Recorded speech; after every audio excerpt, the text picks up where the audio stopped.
Good morning as we head on into this Monday, September 24th, and as we look into the Atlantic tropics. The deep tropics continue to be very quiet, but Nadine continues to be the storm that just does not want to die. It is now once again a tropical storm situated to the south of the Azores Islands. Maximum sustained winds are 60 miles per hour. The current movement is toward the west-northwest at 3 miles per hour, and Nadine is forecast to become a hurricane once again by 8 p.m. on Thursday. The latest update from the Tropical Model Suite also supports a track more so toward the northwest within the next 2 to 4 days.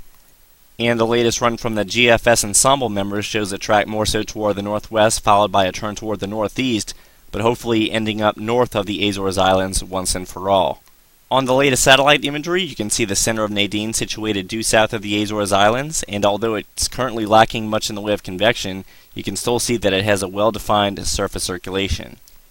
In the remainder of the Atlantic deep tropics, we see a lot of convection out across the southwest Atlantic, Gulf of Mexico, and eastern Caribbean, but none of these features are really tropical oriented except for this one, which is a tropical wave to the southeast of Puerto Rico. However, this wave is also interacting with a mid to upper level trough, and the vertical wind shear values are too high for any organized development. So with nothing other than Nadine showing promise, it looks as though the Atlantic basin will remain quiet for at least another week. Meanwhile, in the eastern Pacific, Hurricane Miriam has formed, and maximum sustained winds are 90 miles per hour. It's forecast to continue moving northwest at roughly 10 to 15 miles per hour, but it's starting to move more westerly instead of moving straight toward Cabo San Lucas, and if it continues to move in this general direction, it's going to move into cooler water temperatures before directly impacting anywhere along the Baja Peninsula, so it's going to weaken substantially before crossing the coastline, and by day 5 the Hurricane Center is forecasting the intensity to diminish to tropical depression status.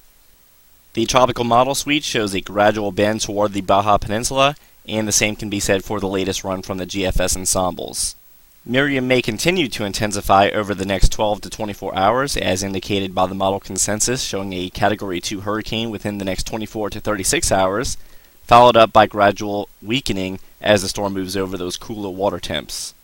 The latest enhanced satellite imagery for the eastern Pacific shows Miriam continuing to intensify, and the storm could peak as a Category 2 or possibly even a low-end Category 3, although Category 2 intensity is more likely. But as we can see on the water vapor and sea surface temperature profile, there's a lot of dry air lurking to the north along with cooler water temperatures, so weakening is a good bet as the storm begins to approach land in the medium range.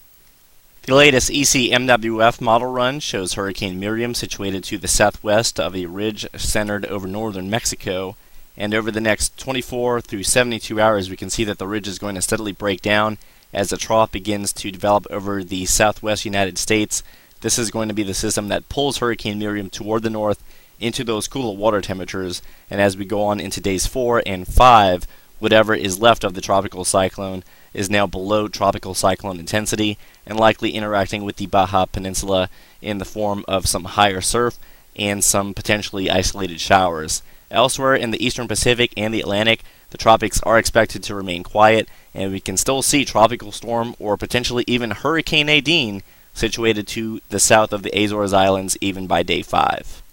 Also, here's a look at the GFS model run, and you can see Hurricane Miriam taking that turn toward the north and then weakening just prior to reaching the Baja Peninsula as tropical storm or potentially Hurricane Nadine starts to work its way toward the northeast, but potentially this time north of the Azores Islands, and I'm sure all interests there are completely fed up with having to track this system for such a long period of time.